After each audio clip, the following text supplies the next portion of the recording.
ba ang kasulatan ng ingon dari sa Salmo 14 versikulo 2? Gikan sa langit nagtan-aw ang Ginoo sa katawhan aron pagsusi kung may tao ba nga maalamon o nagsimba kaniya.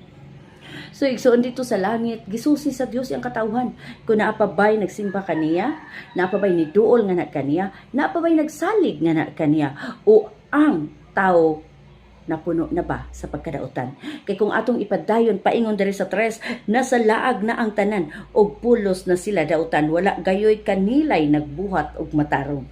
So mo nang gisusi niya, gitan-aw niya kung kinsa sa iyang katawhan ang naghimo og matarong o nagpadayon na lang ba sa pagkadautan. Igsuon kung unsa man imo binuhatan, o ikaw isa man kadautan karon, o ikaw wala na nagsimba sa Dios, o ikaw wala na pagsalig nga na sa Dios. Igsuon, dili pa ulahi ang tanan. Duol sa Dios, kay dili siya buot nga masalaag ang iyang katawhan. God bless, igsuon.